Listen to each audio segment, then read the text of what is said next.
Mega times news బులెటిన్ల ముందుగా headlines.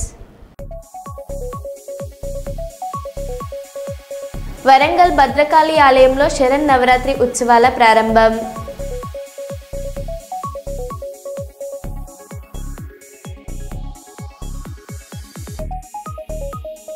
దేవి శరన్నవరాత్రి మహోత్సవ శుభాకాంక్షలు తెలిపిన ప్రధానమంత్రి నరేంద్ర మోదీ.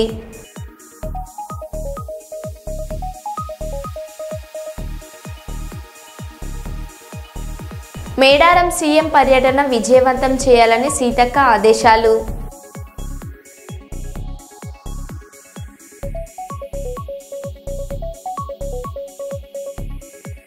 గాజుల రామారంలో హైదరాబాదితుల ఆవేదన.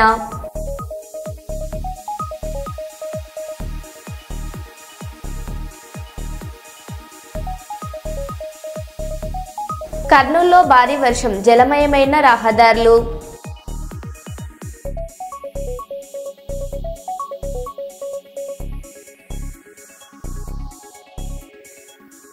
ఇక వివరాల్లోకి వెళ్తే, కర్నూలులోని వ్యవసాయ మార్కెట్ యార్డ్ను సిపిఎం రాష్ట్ర కార్యదర్శి వి శ్రీనివాసరావు సోమవారం సందర్శించారు. ఉల్లి రైతుల సమస్యలను పరిశీలిస్తూ కనీస మద్దతు ధర క్వింటాకు 3,000గా కల్పించాలని ఆయన డిమాండ్ చేశారు.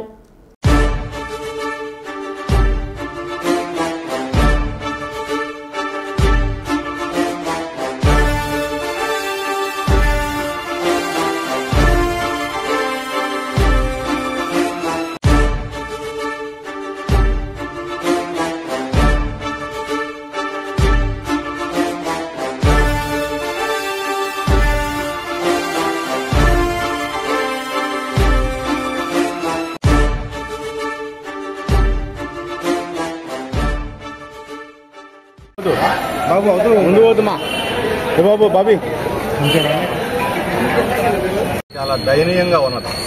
10-15 రోజులుగా రాష్ట్ర వ్యాప్తంగా సంచలనంగా మారింది. కర్నూలు మార్కెట్ యార్డులో దాదాపు ఊరకనే పోసిపోతున్నారు రైతులు. దాదాపుగా పెట్టుబడే ₹1,00,000 అవుతుంది. నారు నాటడానికి ₹20,000 అవుతుంది. ఊళ్ళో నుంచి ఇక్కడ ట్రాన్స్పోర్ట్ దగ్గర 20-30 కిలోమీటర్ల దూరంలో ఉన్న వాళ్ళకి కూడా ₹50-60 ట్రాన్స్పోర్ట్ ట్రాక్టర్లో తెచ్చి అవుతుంది. దూర ప్రాంతాలలో అయితే ₹100 అవుతున్నది. ఇక్కడ తెచ్చి అమ్ముదాం అనుకుంటే అంతా కూడా ₹250-300 లోపు కొంటున్నారు. గవర్నమెంట్ మేము 1,200 కొంటాము గిట్టుబాటు ధర ఇచ్చని ప్రారంభించి సడన్ గా నిన్న మేము ఆపేస్తున్నాము అని చెప్పి హెక్టార్కి 50,000 ఇస్తాము, 50,000 పెద్ద అమౌంట్ లాగా అనిపిస్తే చూపించావు అని. హెక్టార్ అంటే ఎకరాకు 20,000, పెట్టుబడి ₹1,00,000 అవుతుంది. ఇప్పుడు వీళ్ళు గవర్నమెంట్ 20,000 ఇస్తుంది కదా ఎకరాకి. అందుకని మీరు 100-150కి ఇవ్వండి అని చెప్పని నేల మీద పారపోసేటువంటి పరిస్థితి. వ్యాపారస్తులను ఆదుకోవడానికి తప్ప గవర్నమెంట్ ఇలాంటి ప్రకటనలు, ఈ డీబీటీ అనేది అంటే రైతులకి గిట్టుబాటు ధర కల్పించకుండా బాధ్యత నుంచి తప్పుకొని ఆ బాధ్యతని సరుకును కొనే చంద్రబాబు నాయుడు గారే బాధ్యత వహించాలి. నిన్న శనివారం కన్నా ఈరోజు రేటు పెరిగితే చంద్రబాబు ప్రభుత్వం ఉన్నట్టు లెక్క, రేటు పెరగకుండా తగ్గితే చంద్రబాబు ప్రభుత్వం లేనట్టు లెక్క. దాని బదులు రాజీనామా చేయటం, మన సిగ్గుతో తలదించుకొని రాజీనామా చేయడం, చేతకానితనానికి ప్రజలకు క్షమాపణ చెప్పి తలదించుకోవటం. మరి ₹3,000 ఇవ్వకుండా ఈరోజు గిట్టుబాటు అవ్వదు. మాటలు ఎందుకు? మీరు గిట్టుబాటు ధర ఇచ్చి కొనుగోలు చేయండి. దాన్ని తీసుకుపోయి రేషన్ షాపుల ధర రాష్ట్రాలకు ఎగుమతి చేయండి. ఎక్కడో నాసిక్ నుంచి ఇక్కడ ఉల్లి పండించే ప్రాంతానికి అమ్ముతున్నారు. బయట ఇదే ఉల్లిపాయ ₹50 అమ్ముతున్నారు. ఇదే ఉల్లిపాయ ఇక్కడ ₹2, ₹2.5 పెట్టుకొని బయట ₹50 అమ్ముతున్నారంటే ఎవరిని ఉద్ధరిస్తాను? మీకు తెలియదా? కళ్ళు లేవా? మీకు యంత్రాంగం లేదా? స్పెషల్ బ్రాంచీలు లేవా? పోలీసులు లేరా?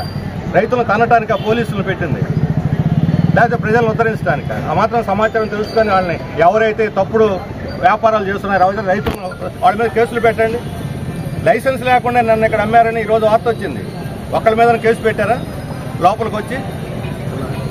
అందుకని ప్రభుత్వం కళ్ళుండి చూడలేని కబోదిలాగా మారితే రైతులు పక్కన పత్తికొండలో ఈరోజు పత్తి రైతులు, మన టమోటా రైతులు పరిస్థితి చాలా దీనంగా ఉంది. పత్తి రైతులు, టమోటా రైతులు, ఉల్లి రైతులు. మన మోడీ గారు ఏమంటున్నారు? మనం చేసిన పెద్ద తప్పు విదేశాల మీద ఆధారపడటం అన్నాడు. అదే మోడీ ₹1 పన్ను వేయకుండా మన మీద ట్రంప్ ఏమో పన్నులు వేస్తున్నాడు. ₹1 కూడా పన్ను లేకుండా పత్తిని స్వేచ్ఛగా దిగుమతి చేయడానికి అనుమతించింది అమెరికా నుంచి, ఆస్ట్రేలియా నుంచి. ఇక్కడ పత్తి రైతులు నాశనం అయిపోతున్నారు, ఆత్మహత్యలు చేసుకుంటున్నారు. ఇదేనా విదేశాల మీద ఆధారపడే చంపలేసుకున్నాడుగా, విదేశాల నుంచి ఆధారపడటం. మన రైతు ఇక్కడ కష్టపడి పండిస్తున్నాడు, వరి పండిస్తున్నాడు, ఉల్లిపాయ పండిస్తున్నాడు, మిర్చి పండిస్తున్నాడు, పత్తి పండిస్తున్నాడు, అన్ని పంటలు, ప్రతి పంట మన కాళ్ళ మీద నిలబడుతుంది వ్యవసాయ రంగం. మనం దిగుమతి చేసుకోవాల్సిన అవసరం లేకుండా రైతు కష్టపడి పని చేస్తుంటే రైతుకి ఇచ్చే ప్రోత్సాహం ఏంటి? ఇదేనా make in India?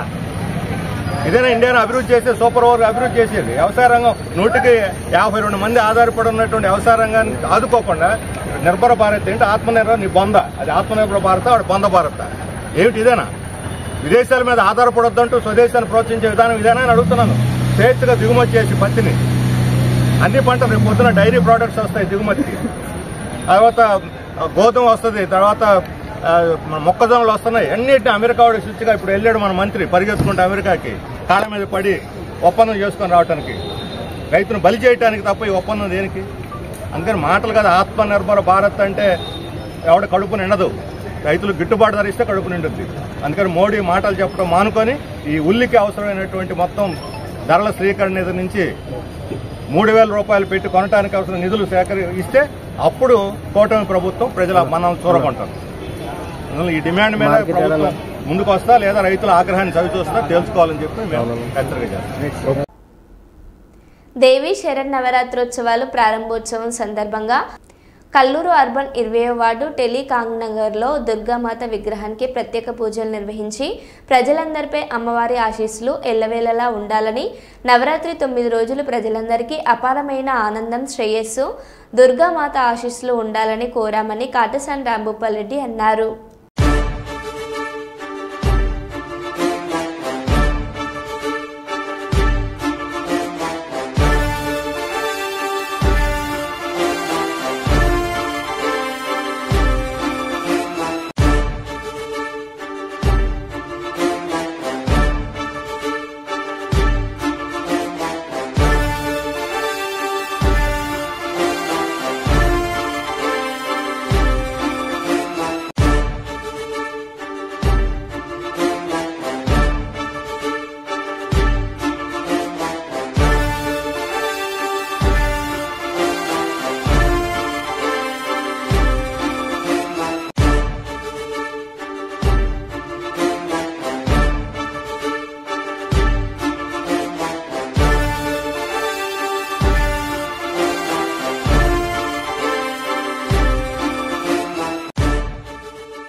Warangal Orugallu Bhadrakali అమ్మవారి ఆలయంలో శ్రీ భద్రకాళి దేవి శరన్నవరాత్రి ఉత్సవాలు అట్టహాసంగా ప్రారంభమయ్యాయి.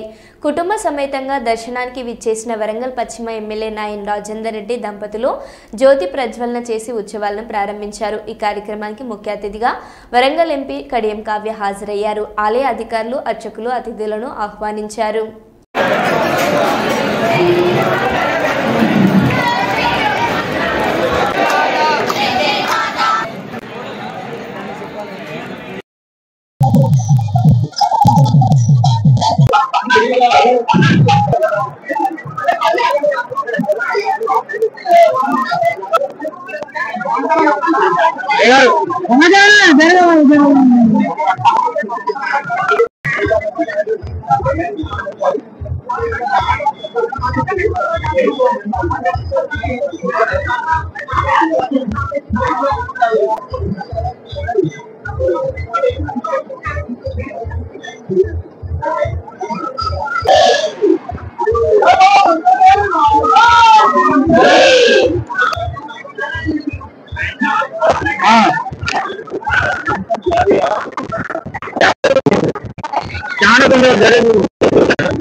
ఇంగిలి బతుకమ్మ కాడికి వెళ్ళి మొదలు పెడితే సద్దుల బతుకమ్మ దాకా, అంతేకాకుండా భద్రకాళి అమ్మవారి టెంపుల్లో కానివ్వండి, మిగతా వేస్తంభాల గుళ్ళ ఆలయంలో కానివ్వండి, నవరాత్రి ఉత్సవాలు చాలా బ్రహ్మాండమైన ఏర్పాట్లు చేయడం జరిగింది.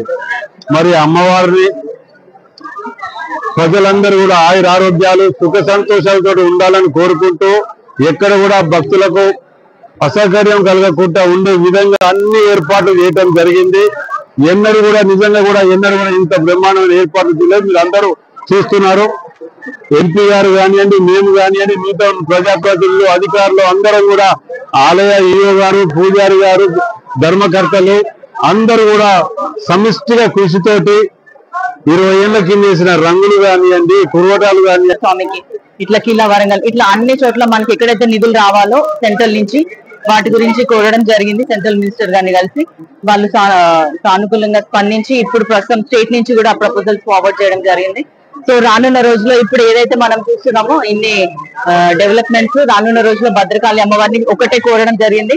మీకు రావాల్సిన నిధులు ఖచ్చితంగా మీకు చేరి ఇంకా ఇంకా మన ఆలయాన్ని అభివృద్ధి చేసుకోవాలి, దానికి మీ ఆశీస్సులు ఉండాలని కోరడం జరిగింది. భక్తులందరూ కూడా ఈ 9 రోజులు వచ్చి మీరు అమ్మవారిని దర్శించుకొని మీ ప్రేయర్స్ చేసుకోవాలని కోరడం, పూజలు నిర్వహించండి అని చెప్పడం జరిగింది.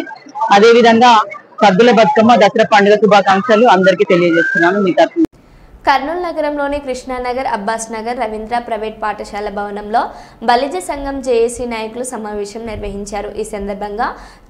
ఈ సందర్భంగా నేతలు కూటమి ప్రభుత్వాన్ని కూలుస్తాం, బలిజలను కాపాడుకునేందుకు ఆమరణ నిరాహార దీక్ష చేస్తాం, దొమ్మరి కులాన్ని గిరి బలిజగా పెట్టవద్దు అని ప్రకటన చేశారు. వారు పవన్ కళ్యాణ్ ఓటమి నుంచి బయటకు వచ్చి కూటమి ప్రభుత్వాన్ని ఏర్పరిచిన విధంగానే తక్షణం కూల్చాలని సూచించారు. వారిచ్చే ఆదేశాలను ఎప్పటికప్పటికి ఫాలో అవుతూ ఉద్యమాన్ని మేము ప్రతిష్ట చేస్తామని కర్నూలు జిల్లా బలి సంఘాల తరఫున వారికి హామీ ఇస్తున్నాం. అలాగే ప్రభుత్వాన్ని కూడా కోరుతున్నాం, ఈ జీవోని వెంటనే ఉపక్రమించాలని, అలాగే మా సాధక బాధకాలన్నీ కూడా దాన్ని పరిష్కరించడానికి వారు ఏదైనా ఒక సమావేశాన్ని ఏర్పరిచి మా సాధక బాధకాలను వింటే వారికి అన్నీ వినియోగించుకుంటామని కర్నూలు జిల్లా బలి సంఘం తరఫున కోరుకుంటున్నాం. ఇట్లు కోనేటి చంద్రబాబు, కర్నూలు బలి సంఘం, కర్నూలు.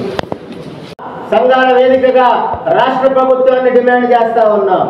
వెంటనే గిరి బలిజ పేరు మీద ఇచ్చిన జీవో నెంబర్ 5ని రద్దు చేయాలని చెప్పి డిమాండ్ చేస్తా ఉన్నాం. ముఖ్యమంత్రి గారిని, ఉప ముఖ్యమంత్రి గారిని, లోకేష్ గారిని సవివరంగా విన్నవించుకుంటా ఉన్నాం, అభ్యర్థిస్తా ఉన్నాం. మీరు కక్షపూరిత వైఖరిని విడనాడాలి, అవమానించే విధానాన్ని విడనాడాలి, బలిజ వర్గాలని గౌరవించే విధానంతో ముందుకు పోవాలని చెప్పి సూచిస్తా ఉన్నాం. గిరి బలిజ పేరు మీద ఇచ్చిన జీవోని రద్దు చేయాలని చెప్పి డిమాండ్ చేస్తా ఉన్నాం. మీరు ఆ విధానంతో ముందుకి పోని పక్షంలో తప్పనిసరిగా గ్రామ స్థాయి నుంచి ఆందోళన చేస్తాం. రాష్ట్రంలో బలిజ కాపులుకున్న సమస్యల్ని తీర్చాల్సిన మీరు గిరి బలిజ పేరు మీద మరో సమస్యను తీసుకొస్తా ఉన్నారు, అవమానిస్తా ఉన్నారు, వేధిస్తా ఉన్నారు. ఇది సరైన విధానం కాదని చెప్పి డిమాండ్ చేస్తా ఉన్నాం. తక్షణం జీవో నెంబర్ 5ని ఉపసంహరించుకోవాలని చెప్పి డిమాండ్ చేస్తా ఉన్నాను నేను. మరి ఇప్పుడు మమ్మల్ని అడుగుతున్నారు, కింద స్థాయిలో ఈ గవర్నమెంట్ వచ్చింది, మనకి ఏం లాభం చేసింది? ఒక ఇంక్రిమెంట్ ఇచ్చారా? ఒక డిఏ ఇచ్చారా? ఒక పిఆర్సీఏ ఇచ్చారా? ఏమీ ఇవ్వలేదు. గౌరవ డిప్యూటీ సీఎం గారికి మా శ్రీకృష్ణదేవరాయల ఉద్యోగం చేసి పక్షాన చాలా వినయపూర్వకంగా మీరు బయటికి రండి. ఈ ప్రభుత్వంలో జరిగే కొన్ని కార్యక్రమాలని మీరు ఖచ్చితంగా స్పందించాలి. మీ యొక్క మాట పెట్టి మేము ఇప్పుడు దాకా మౌనంగా ఉన్నాం. మీరు మౌనం బయటికి రావాలి. అదే మా యొక్క కోరిక. లేకపోయినట్లయితే రాష్ట్రంలో 56,000 మంది ఫ్యామిలీస్ చాలా బాధపడుతున్నాయి. మీ మాట నమ్మే ఇప్పుడు దాకా ఉన్నాం కాబట్టి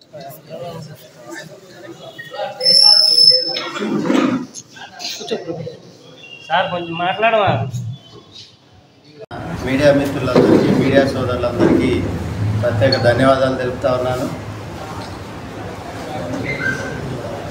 కర్నూలు పట్టణంలో ఈరోజు బలిజ సంఘాలు నిన్న మన కర్నూలులో కూడా నల్లబెట్టడం ధరించి నిరసన కార్యక్రమం జరగడం జరిగింది. ఈరోజు ఈ కార్యక్రమం గురించి రాష్ట్ర ఏసీ నాయకుడు చంద్రు జగన్ గారు, శ్రీకృష్ణదేవరాయ ఎంప్లాయీస్ అసోసియేషన్ అధ్యక్షులు సోమరాజు రామకృష్ణ గారు అన్ని జిల్లాలు తిరుగుతూ మా యొక్క నిరసన స్వరాన్ని వినిపించడం కోసం వస్తూ రావడం జరిగింది. కాబట్టి ఈ ఫెసిలిటీ ఏర్పాటు చేయడం జరిగింది. అధికారులు అందరూ కూడా మేము ఏ కులానికి వ్యతిరేకం కాదు, కానీ మా యొక్క ఆత్మగౌరవం దెబ్బతింటుంది కాబట్టి మేమందరం నుంచి ఈరోజు రోడ్డుకి వచ్చాం. కాబట్టి దయచేసి మా యొక్క ఆవేదనలు సమాజానికి తెలిసే విధంగా ప్రార్థిస్తున్నాను. Thank you. రాష్ట్ర ప్రభుత్వం బలిజ వర్గ కాపుల సమస్యలను తీర్చాల్సిన అవసరం ఉందని డిమాండ్ చేస్తా ఉన్నాను. దశాబ్దాల కాలం నుంచి బీసీ రిజర్వేషన్ సమస్య పెండింగ్ లో ఉంది. బీసీ రిజర్వేషన్ మీద మీరెందుకు ఆలోచించట్లేదు? రోజుల్లోనే కొత్త జీవోలు ఎందుకు పుట్టుకొస్తా ఉన్నాయి? ఇతర కులాల మీద మీకెందుకంత ప్రేమ ఉంది?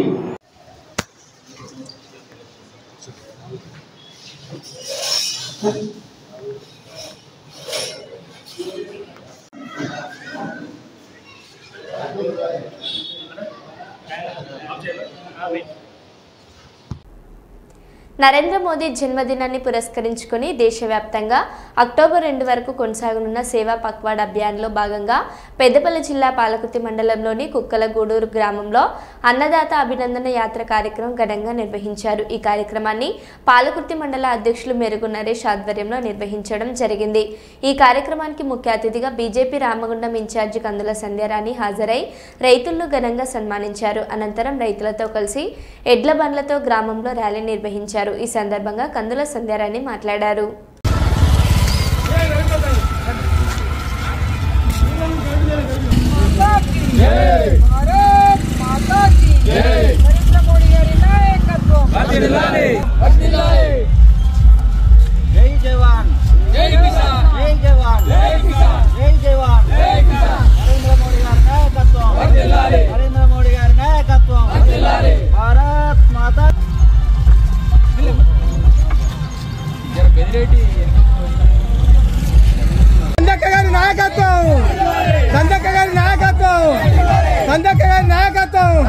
బండి సంజయ్ గారి నాయకత్వం, బండి సంజయ్ గారి నాయకత్వం, ఈటల రాజేందర్ గారి నాయకత్వం. జై కిసాన్, జై కిసాన్, జై జవాన్, జై కిసాన్, జై జవాన్, జై కిసాన్, జై జవాన్, జై కిసాన్.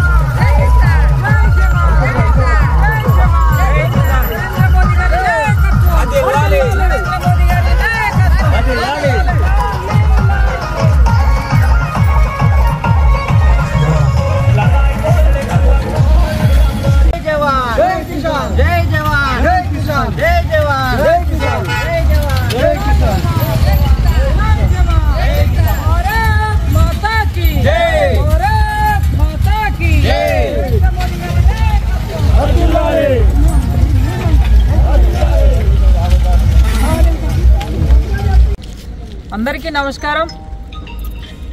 నరేంద్ర మోదీ గారి పుట్టినరోజును పురస్కరించుకొని సేవా పక్వాడ్ అభియాన్ కార్యక్రమాలని ఈరోజు దేశవ్యాప్తంగా ముఖ్యంగా మన తెలంగాణ రాష్ట్రంలో పెద్ద ఎత్తున అనేక కార్యక్రమాలు ఈ 11 ఏళ్ల నరేంద్ర మోదీ పాలనలో ఎన్ని నూతన సంస్కరణల్ని తీసుకొచ్చిండ్రు, ప్రజలకి ముఖ్యంగా రైతాంగానికి ఏ రకంగా మేలు చేసేటువంటి కార్యక్రమాల్లో భాగంగా ఈరోజు పాలకుర్తి మండల అధ్యక్షులు భారతీయ జనతా పార్టీ మేరుగు నరేష్ ఆధ్వర్యంలో ఇక్కడ party Bharatiya Janata party senior నాయకులు కార్యకర్తలంతా కూడా ఈరోజు కుక్కలగూడూరు గ్రామంలో పెద్ద ఎత్తున రైతులకు సంబంధించినటువంటి ఒక కార్యక్రమాన్ని తీసుకోవడం జరిగింది. రైతులంతా కూడా ఈరోజు ఎంతో ఆనందంతో ఈరోజు పెద్ద ఎత్తున ఎడ్ల బండ్లతోటి ఒక మంచి ర్యాలీని ఏర్పాటు చేసుకొని వారు కేంద్రం నరేంద్ర మోదీ గారు వచ్చిన తర్వాత కేంద్రం నుండి రైతులకి ఏ రకంగా సహకారం అందిస్తూ ఉన్నారనే దాని మీద పూర్తిగా ఆనందంతో ఈరోజు రైతులంతా కార్యక్రమంలో పాల్గొనడం నేను సంతోషకరంగా భావిస్తూ ఉన్నాను. వారికి హృదయపూర్వకంగా ధన్యవాదాలు తెలియజేస్తా ఉన్నాను. అయితే నరేంద్ర మోదీ గారి నినాదం ఒకటే, రైతుని రారాజును చేయాలనేటువంటి నినాదంతో ఈరోజు రైతులకు సంబంధించి రైతు కిసాన్ యోజన ఈరోజు రాష్ట్ర ప్రభుత్వాలు ఎలక్షన్లో కాంగ్రెస్ పార్టీ అధికారంలోకి వచ్చేటప్పుడు ఉన్నటువంటి రైతు బంధుని డబుల్ చేస్తామని చెప్పి మాట ఇచ్చిండ్రు. ఇట్లా రైతులకు సంబంధించి అనేక అబద్ధపు హామీలనిచ్చి ఏ ఒక్క హామీని కూడా కాంగ్రెస్ పార్టీ ప్రభుత్వం నిలబెట్టుకోలేదు. కానీ ఎలాంటి హామీలు ఇవ్వకపోయినా రైతును రారాజును చేయడమే ఏకైక లక్ష్యంగా నరేంద్ర మోదీ గారు రైతులకు సంబంధించినటువంటి ఎన్నో నూతన సంస్కరణలు తీసుకొచ్చి ఇవాళ రైతుల పక్షాన నిలబెట్టినటువంటి పార్టీ నాయకుడు నరేంద్ర మోదీ గారికి మంచి ఆరోగ్యాన్ని శక్తిని ఇచ్చి ముందుకు నడిపించాలి. ఇవాళ 4వ ఆర్థిక దేశంగా మన భారత్ను నిలబెట్టింది నరేంద్ర మోడీ గారు.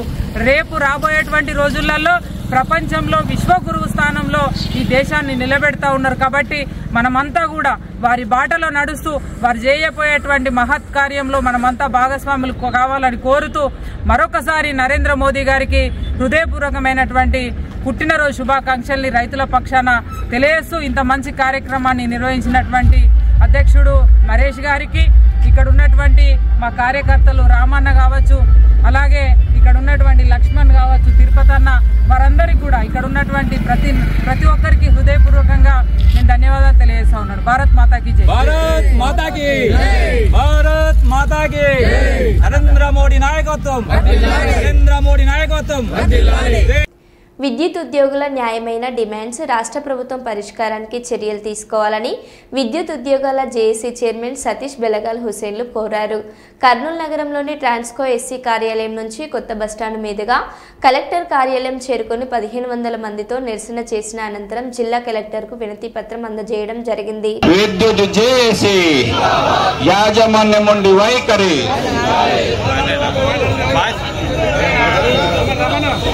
జేఏసీ చైర్మన్ గారు విద్యుత్ ఉద్యోగాన్ని మెరుగుపరచిన వెంటనే జిందాబాద్ జిందాబాద్ జిందాబాద్ జిందాబాద్ మేనేజ్మెంట్ వైఖరి వైఖరి కాంట్రాక్ట్ ఉద్యోగులందరినీ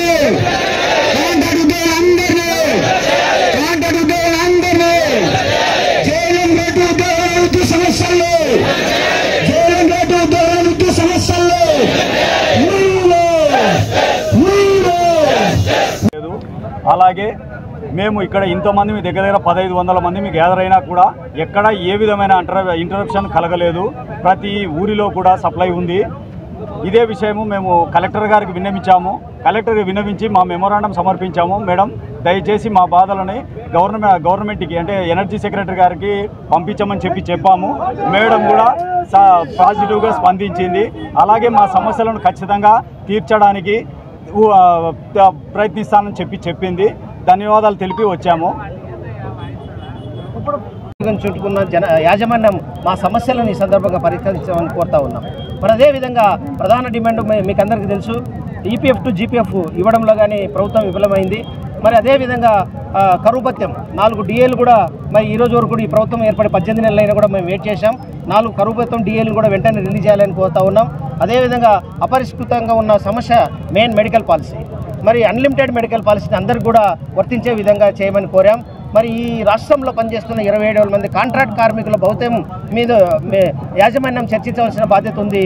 మేము చాలాసార్లు విన్నవించాం. ప్రభుత్వ పెద్దలారా మీరు పాదయాత్రలో ఇచ్చిన మాటను నిలబెట్టుకోమని యాజమాన్యం తెలియజేశాం. మరి వారు పాదయాత్ర సందర్భంగా ఖచ్చితంగా కాంట్రాక్ట్ లేబర్కి న్యాయం చేస్తామని చెప్పారు. కాబట్టి రాష్ట్ర విద్యుత్ జేఏసీ కలిసి కూడా రాష్ట్ర ప్రభుత్వంలో విద్యుత్ శాఖలో పనిచేస్తున్న కాంట్రాక్ట్ ఉద్యోగులకు అందరూ కూడా అన్లిమిటెడ్ మెడికల్ పాలసీతో పాటు సమాన పనికి సమాన వేతనం ఇవ్వాలి. ఎర్రర్స్ పెండింగ్లో ఉన్నాయి, అవి కూడా ఇవ్వాలి. వారికి డైరెక్ట్ పేమెంట్ ఇవ్వడం ద్వారా విద్యుత్ సంస్థలో ఖాళీలు చాలా ఉన్నాయి, వాటిలో కాంట్రాక్ట్ కార్మికులు కూడా పర్మనెంట్ చేయమని ఈ సందర్భంగా కోరుతా ఉన్నాం. మరి ఈరోజు శాశ్వత ఉద్యోగులు మీరు రిక్రూట్మెంట్ చేయలేదు. గత 5 ఏళ్ళు కూడా ఒక్క రిక్రూట్మెంట్ కూడా చేయని ప్రభుత్వం మరి చూసాము. మరి మమ్మల్ని ఉద్యోగులని అతి చిన్న చూపు చూసిన ప్రభుత్వాన్ని చూసాం. కాబట్టి ఈ ప్రభుత్వం ఏర్పాటులో మా పాత్ర ఉందనే విషయాన్ని ఈ ప్రభుత్వానికి ఈ సందర్భంగా గుర్తు చేస్తూ ఉన్నాం. కాబట్టి కాంట్రాక్ట్ ఏదైతే ఖాళీలు ఉన్నాయో విద్యుత్ శాఖలో ఫీడర్ క్యాడర్లో జేఎల్ఎం కానీ, జూనియర్ ఇంజనీర్ కానీ, జూనియర్ అకౌంట్స్ ఆఫీసర్ కానీ, మరి ఎల్డీసీ ఈ క్యాడర్లో చాలా ఖాళీలు ఉన్నాయి. మరి అర్హత కలిగిన అభ్యర్థులు కానీ మా కాంట్రాక్ట్ లేబర్ని వారి ఆ ఖాళీలో భర్తీ చేసి మరి వర్క్ లోడ్ తగ్గించమని కోరుతా ఉన్నాం ఈ సందర్భంగా. అదేవిధంగా మరి మీకు అందరికీ తెలుసు గ్రేడ్ 2 జేఎల్ఎం ఇష్యూ కూడా ప్రధానమైనదే. వారికి విద్యుత్ సంస్థలు విలీనం చేయడం ద్వారా వారికి న్యాయం చేయమని కోరాం. అనేక సమస్యల మీద వినతి పత్రం ఇచ్చాం. ఈరోజు రేపు ఎల్లుండి మరి ఆశతోనే ఉన్నాం. ఎందుకంటే వర్షాలు స్టార్ట్ అయినాయి. మరి మా సేవలు అత్యవసర సేవలు కాబట్టి ప్రజలకి వినియోగదారులకు ఇబ్బంది కలగకుండా అనే ఉద్దేశంతోనే ఈ 2 రోజులు విరామం ప్రకటించడం జరిగింది. ఈ 2 రోజులు మేనేజ్మెంట్ కానీ ప్రభుత్వం కానీ మమ్మల్ని పిలిచి చర్చలు జరుపుతుందని ఆశిస్తూ ఉన్నాం. అట్లా జరపకపోతే 25వ తేదీన రాష్ట్ర జేఏసీ జిల్లా జేఏసీ అన్నింటిని కూడా విజయవాడకు రమ్మని తెలిపింది.